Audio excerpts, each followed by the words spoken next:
Bonjour à tous, bienvenue dans ce 9e épisode d'Aventure canadienne. Comme je vous l'avais promis, je suis effectivement accompagné de ma femme Delphine. Nous avons donc prévu un petit quiz afin de répertorier tous les petits moments qu'on n'a pas forcément filmés pendant ce road trip, ainsi que vous décrire notre état d'esprit actuel après cette expérience. En tout cas, je vous souhaite un très bon visionnage, ça commence tout de suite maintenant et on se retrouve après.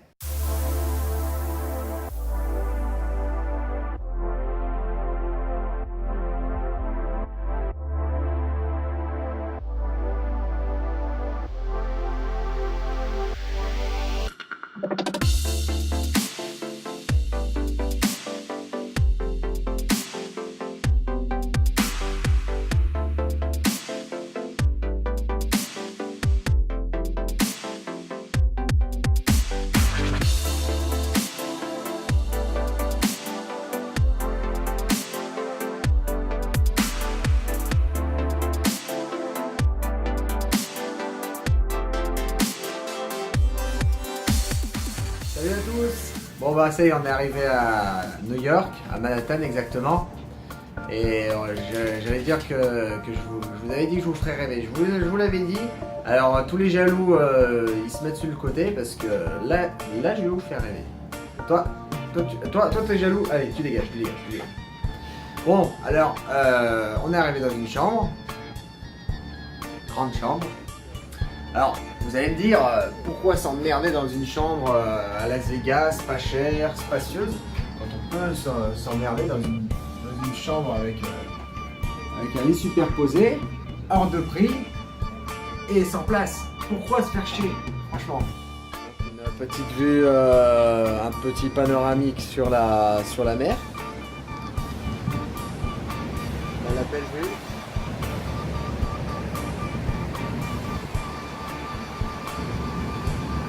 Bienvenue à la campagne, là où les vaches et les prés sont à perte de vue. Donc, nous allons faire le tri du foin derrière la ferme au fond là-bas. Et puis essayer de tirer la brouette avec le tracteur au fond là-bas. Et puis essayer de visiter la forêt. Et normalement il doit y avoir 2-3 rivières bien sympathiques à visiter, quoi.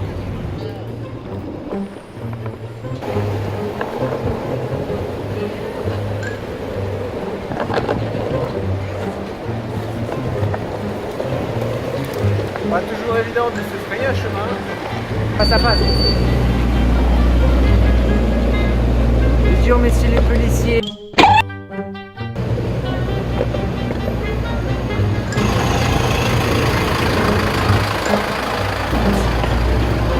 Square.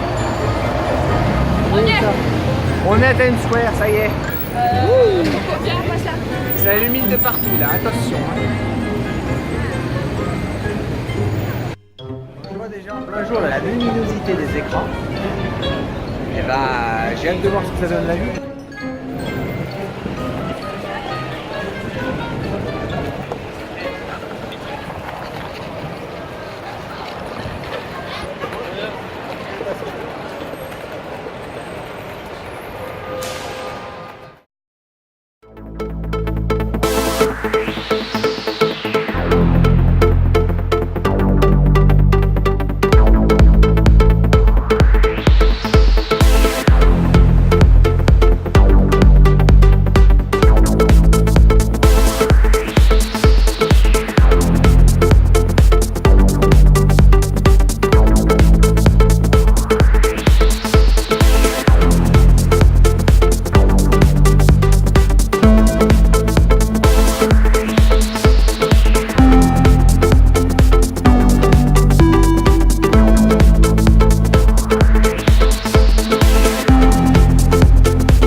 Et effectivement, bah, ça illumine beaucoup, et vraiment beaucoup. Alors, j'espère que le rendu fait exactement pareil sur la caméra qu'en réalité. Par contre, j'ai remarqué un petit détail, sur cet écran. Alors le rendu n'est pas super bien. Bon, alors c'est un écran publicitaire de Coca-Cola. On va le voir de plus près. Tout à l'heure, on va s'arrêter dessus. Alors voilà sur quel détail je voulais me pencher tout à l'heure. C'est l'écran qui est là, justement. Alors si vous le voyez, l'écran sort, voilà. Il ressort pour faire un effet de 3D. Et en fait, la technologie est quand même vachement impressionnante.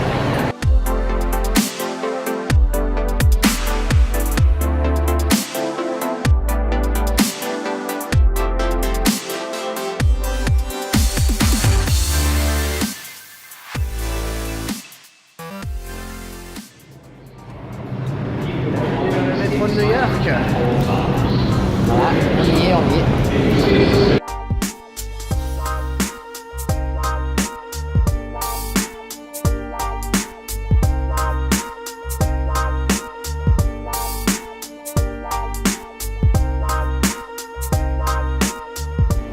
On est arrivé à bon port.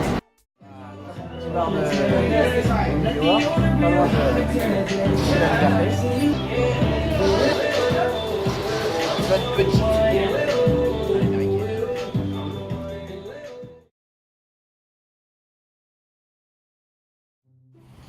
Petite vue sur Manhattan des douches. Voilà, c'est déjà assez haut. Bienvenue dans l'hôtel Prison. Alors personnellement, il y a des douches à côté, mais celle-là perso, j'ai pas testé parce que en fait, tu peux pas fermer la porte. Il suffit que tu aies fait tomber ton savon, faut faire gaffe que la porte là soit bien bloquée, tu vois. C'est New York de bon matin. Allez, go!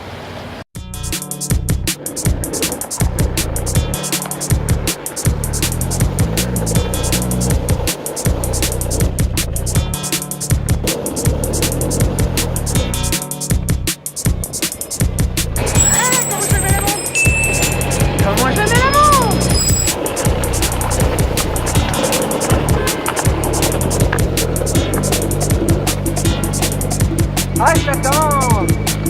Comment t'es long?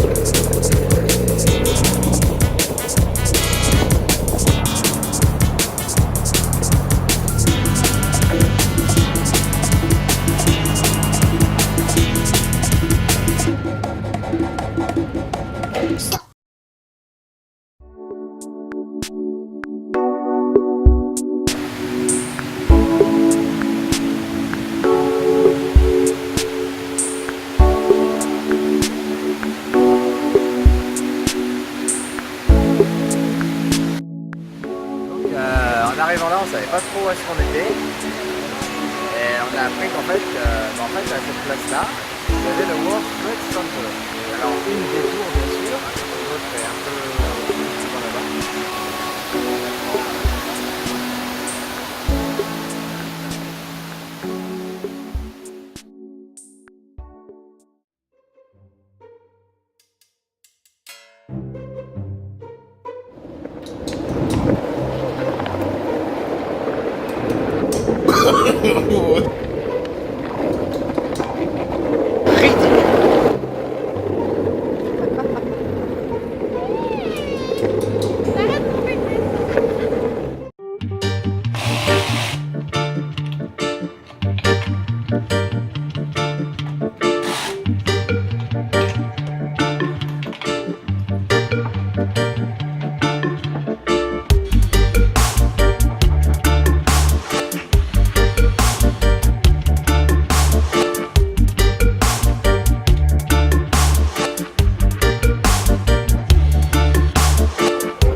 trop bien. Là, il y a le Papa Noël.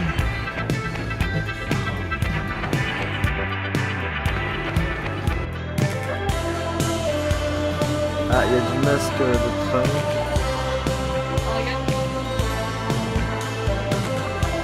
C'est trop beau. Merci, il fait trop peur. Il fait trop peur celui-là.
Arrivé au parking le plus cher du monde. 10 € la demi-heure, 10 $, pardon.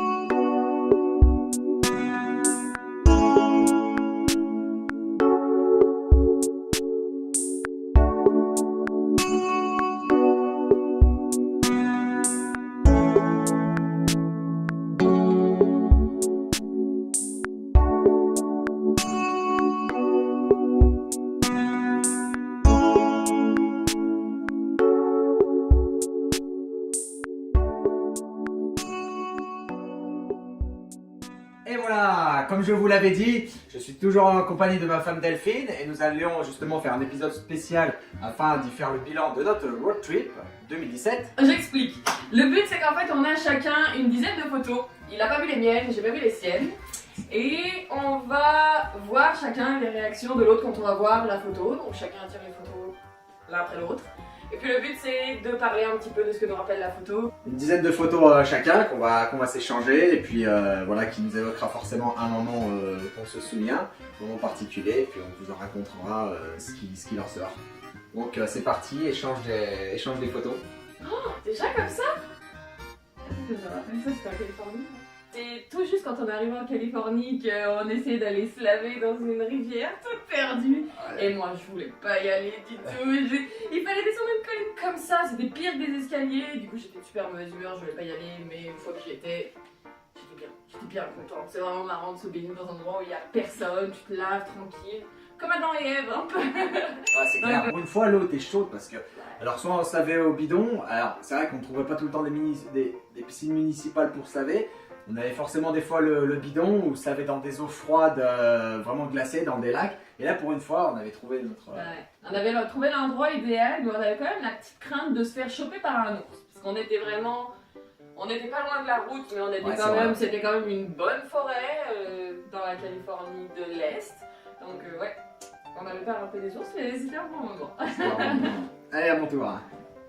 Donc je commence par... Bah non, moi... Ok, d'accord. Comme ça. On n'a pas les mêmes pensées. Il y a une pensée des femmes et nous, c'est ça. des hommes. Ah bah super, oui, forcément. Alors le début du voyage avec... et oui, c'est pour ça. On va regarder ça comme Alors c'est le début du voyage où on avait justement rencontré, avant de partir en fait en road trip, on avait rencontré des jeunes avec un combi en fait, c'est une vieille stafette, une camionnette des années 70 qui a été totalement refaite afin de voyager, et on les avait rencontrés à Trois-Rivières. Là on est arrivé au Québec avec leur fourgonnette, et puis voilà, hein, ils nous avaient pas dit forcément qu'ils allaient faire un road trip, et en fait on les a rencontrés 2 ou 3 fois, je crois, pendant notre voyage, mais à tout hasard en fait. Hein. Ils ont fait à peu près le même voyage que nous, sauf que la Gaspésie, ils ont fait plus que la Gaspésie, ils ont fait tout le Nouveau-Brunswick, ils sont vraiment allés jusqu'au point le plus à l'est du Canada.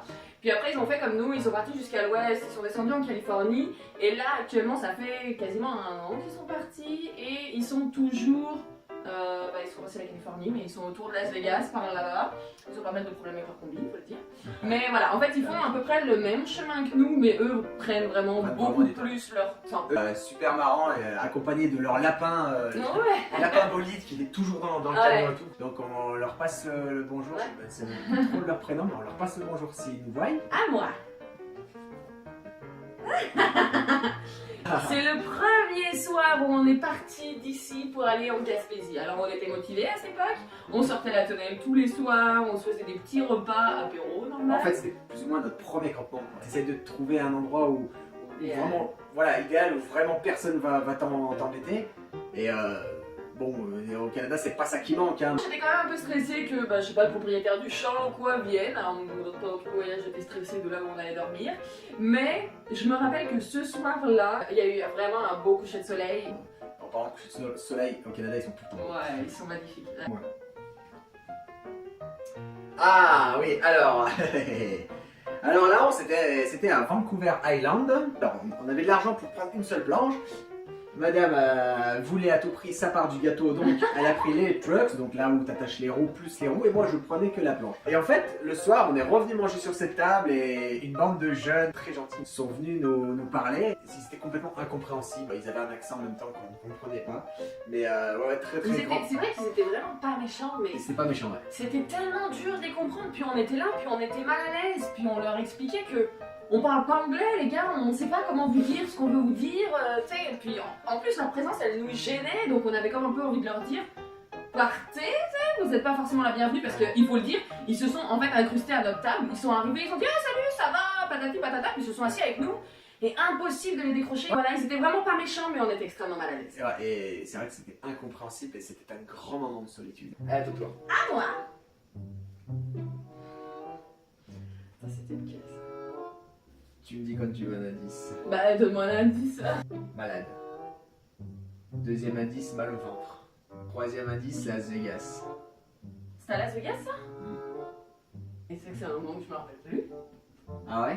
C'est quand même moi je m'en souviens, nous allions dans un restaurant américain, bien américain, pour manger quelque chose de bien gras comme en Amérique, parce qu'il y en a marre de se priver. En fait, j'avais vraiment très faim et un peu plus de la moitié, c'était impossible pour moi de le manger parce que j'ai eu un mal de ventre, pas possible. Le mal de ventre, voilà, que tu sens que tu vas être malade, qu'il faut que tu arrêtes de manger ça parce que... Alors, est-ce que c'est parce qu'il y avait quelque chose de pas frais dedans, ce qui m'étonnerait, ou alors que ton corps n'est pas assez habitué à avoir autant de gras d'un coup, je sais pas. Ah, je pense que c'était ça. Allez, suivant. Oui. Mais on a sorti la même photo. Il y en a une qui est... Bon, alors là, forcément, ça évoque le souvenir de Santa Cruz, où en fait on a vraiment dormi à côté de... Enfin, en dessus, vraiment pas loin de ça en fait, où justement les vagues s'écrasaient sur les rochers et vraiment le soir quand tu dors c'est sûr, c'est vraiment la puissance des grosses vagues qui s'écrasent sur les rochers en fait, et c'est vraiment un bruit sourd et qu'on n'était pas habitué à entendre et c'est vraiment impressionnant. J'avoue que c'était quelque chose quand même, c'était un truc à vivre quand même. Vraiment, ouais. Mais j'avais prévu la même photo, c'était normal de toute façon, donc c'est comme ça, Ah oui, alors là c'est effectivement moi qui ai pris la décision de m'arrêter là parce que c'était pas prévu au programme et puis on s'est arrêté donc et donc on n'est pas loin de Los Angeles et on va dire c'est Santa Barbara, c'est plus ou moins le côté VIP de Los Angeles. Minette a failli percuter une femme en skate qui était plâtrée en fait, plus ou moins. Et puis bon bah tout le monde sait que les Américains peuvent coller un procès au cul pour n'importe quoi. Donc elle a bien attendu d'avoir la femme la plus riche devant elle, le bras dans le plat pour... Alors elle l'a pas percuté mais tu vois elle lui a fait peur en arrivant un peu vite dessus, elle a freiné mais voilà. Puis bon, elle était outrée complètement. Non mais la nana aussi, elle regarde pas où elle va, moi je veux passer aussi, enfin je sais pas, regarde autour de toi, tu sais ça faisait un moment que je l'avais vue, tu sais si elle aurait pas été perdue comme sur son passage piéton, je serais passée à côté, elle n'aurait même pas vu, mais tu sais là elle était perdue, elle s'arrêtait, limite elle titubait. Bah, au bout d'un moment j'arrive devant elle, c'est comme si elle sautait un peu devant mon skate, donc oui, je mets un grand coup de pied par terre pour m'arrêter, puis là, ah mais t'as failli me rentrer dedans, elle me dit faut faire attention. Puis alors moi nul en anglais, puis du coup tu sais sur le coup de la panique, j'étais là, non mais, alors à moi. T'es sûr? Oui. Ouais. Oui. Alors déjà, la première chose qui me choque sur la photo, c'est la taille de ma main. Dans le sens où après la photo, Ouais, ça. on va dire vraiment que j'ai une main immense. Bon, elles sont un peu grandes, mais pas à ce point-là. Mais ce qui est important là, sur la vidéo, c'est la mûre. Je sais plus où c'était exactement. Mais on cherchait un endroit où se poser, je crois que c'était pour se laver. On cherchait un endroit un petit peu, caché. On cherchait un endroit pour se laver, pour vraiment pas faire ça. On en avait pas mal des murs de cette taille à plusieurs endroits, mais là c'était avant. Non, mais il me semble que c'était pas à Vancouver Island, c'était effectivement. On avait vu à Vancouver Island, mais après il y avait un endroit où on voulait se laver et on a fini par voir cette récompense.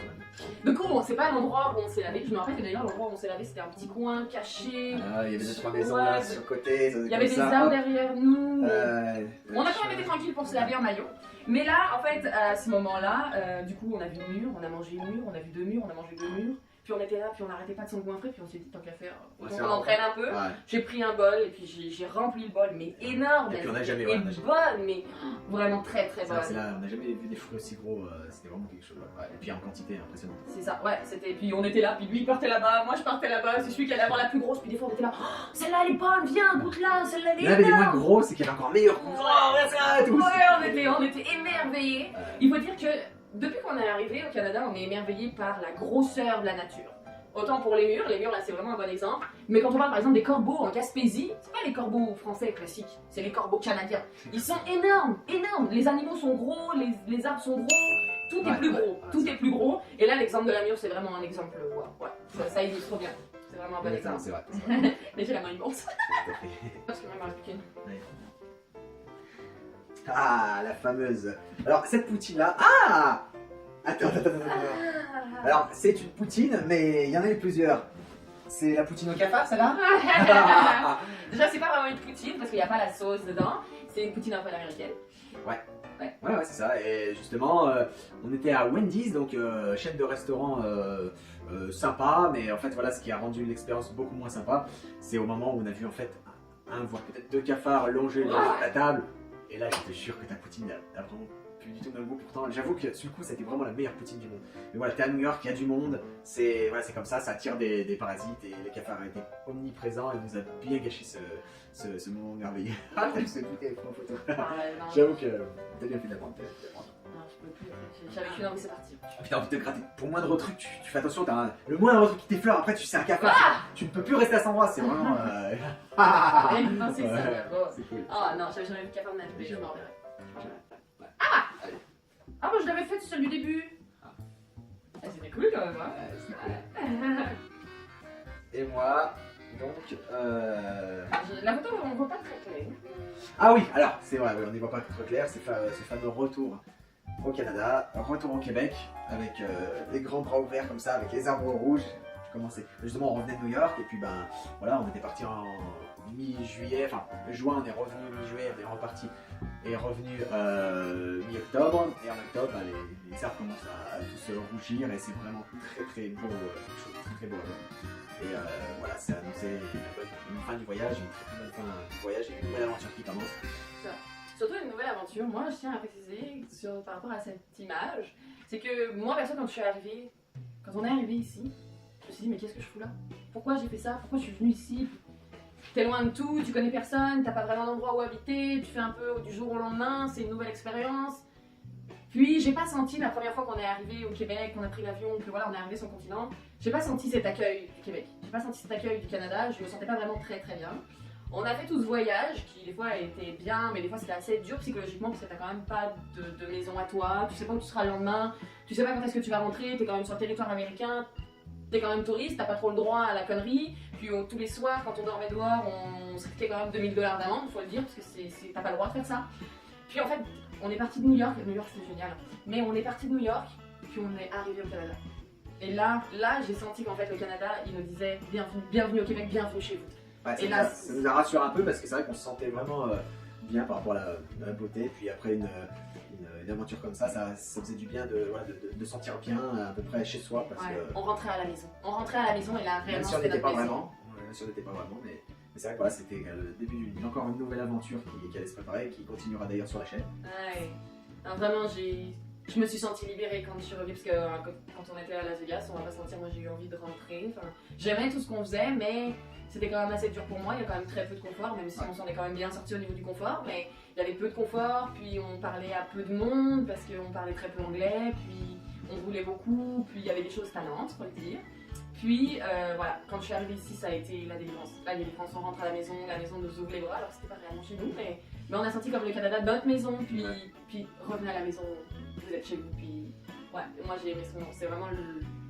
Il y a eu des moments forts, mais là, ces moments-là, on était émerveillés comme des enfants, puis tout était beau, puis on se sentait tellement bien, je me suis sentie tellement bien, que ouais, je suis bien contente d'où on est aujourd'hui. Maintenant, on peut passer à la rubrique anecdotes parce qu'on pense qu'on n'a pas tout dit là-dedans. Il y a quand même quelques anecdotes, quelques petites choses au quotidien qui pourraient vous faire rire. Allez, c'est parti pour la rubrique anecdote. Jingle.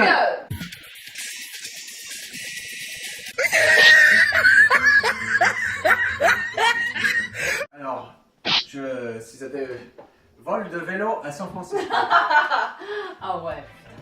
Alors il faut dire quand même que ces vélos, ils nous ont cassé les couilles tout le long qu'on les avait. C'est vrai que...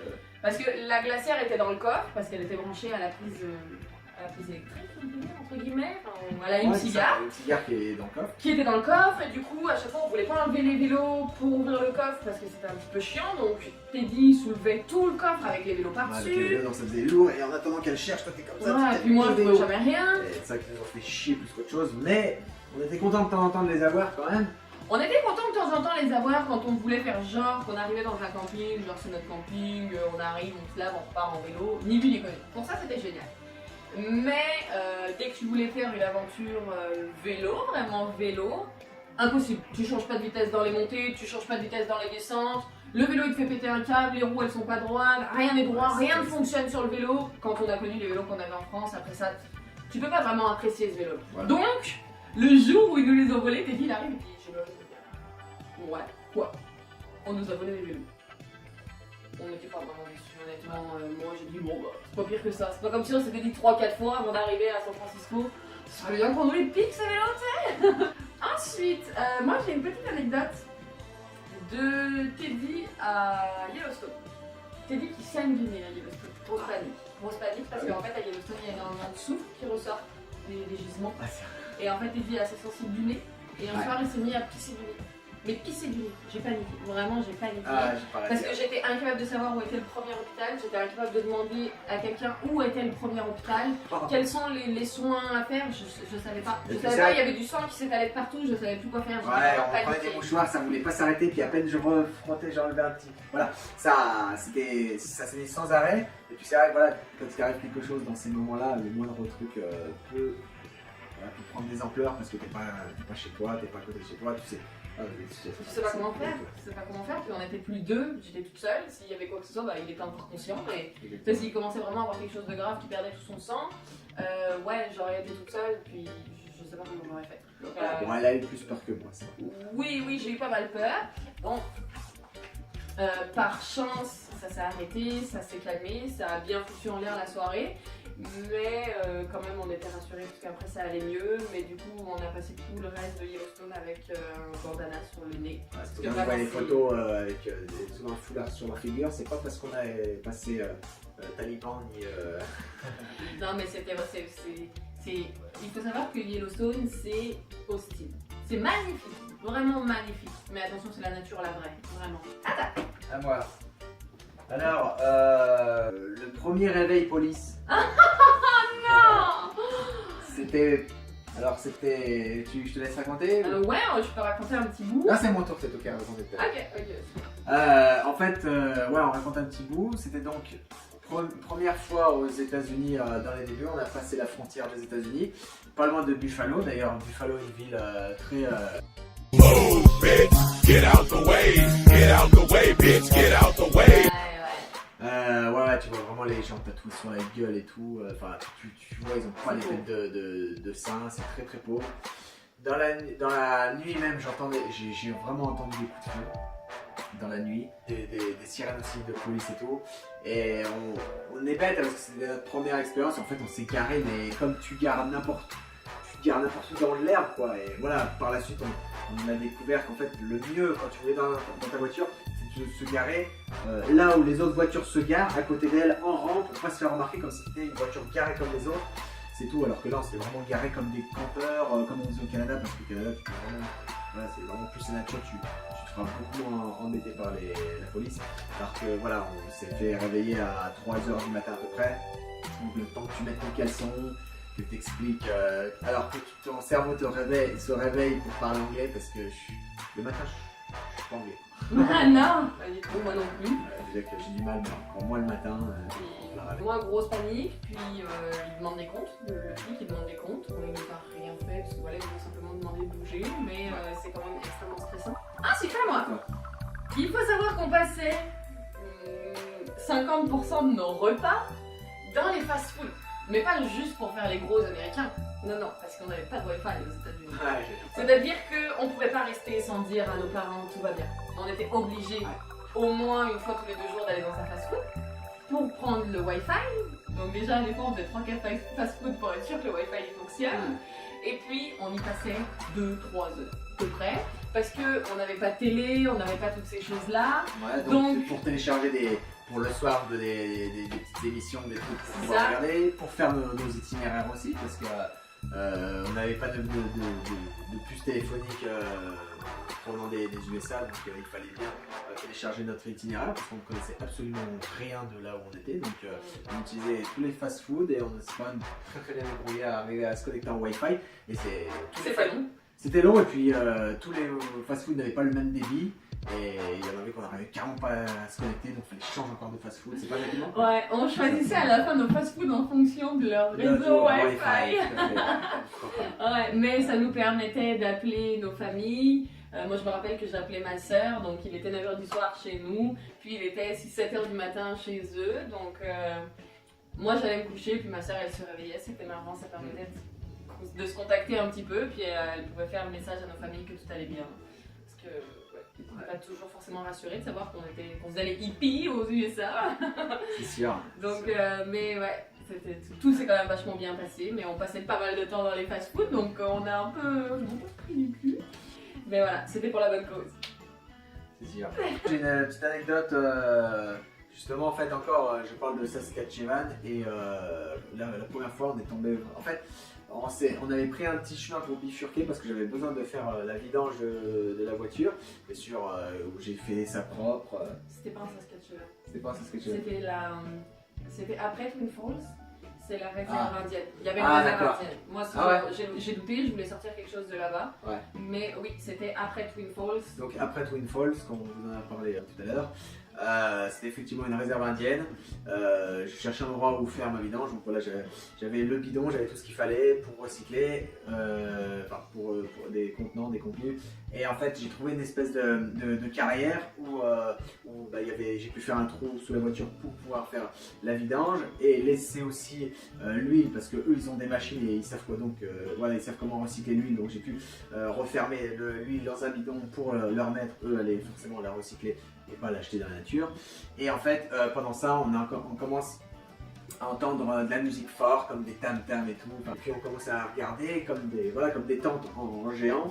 Et en fait, c'était un regroupement d'Indiens, mais vraiment les vrais Indiens que tu vois dans les films, quoi. Et on n'a pas pu... Ils font clairement flipper les Indiens. Ils font vraiment flipper, ouais. Ils rigolent pas avec toi, puis je pense qu'ils ont pas de rancœur. Si. Bon, il y en a qui étaient quand même froids, moi je pense qu'ils ont quand même une rancœur. Ils sont beaucoup entre eux, puis ils ont peut-être une rancœur envers les gens qui font pas partie de leur communauté. Voilà, parce qu'ils ont été beaucoup exterminés à l'époque par les tuniques bleues, qui a été d'ailleurs totalement exterminé sur le continent américain. Il reste encore au Canada, mais ils ont quasiment totalement été exterminés sur le continent américain. Et donc ça fait vraiment bizarre, rien que leur apparence, quoi. Un Indien, quoi, tu vois, enfin vrai, quoi, tu vois. C'est pas l'Indien avec les plumes, hein. Ils se trimballent pas avec des plumes puis un petit cache zizi, pas du tout. C'est vraiment, ils sont mat, ils ont des traits, Ils ont un comportement, puis les Indiens crachent beaucoup par terre, c'est pas vulgaire chez eux. Ils ont vraiment un charisme qui te froid dans le dos. Voilà, et il y avait un rassemblement, un festival entre tout, on était passé à côté, on voulait presque aller voir. Presque aller non. voir de plus, mais voilà, t'étais pas chez toi, voilà. Enfin, Ouais, non. nous voilà, on a vu ça, et puis même à la station d'essence, ça nous a fait bizarre, et voilà, que d'un coup les gens changent comme ça, et puis il y a la face des vrais Indiens, quoi, et c'était vraiment une sacrée expérience. On espère que cet épisode vous a plu. N'hésitez pas à commenter, à liker, posez-nous d'autres questions si vous voulez qu'on y réponde. Et on se revoit au prochain épisode.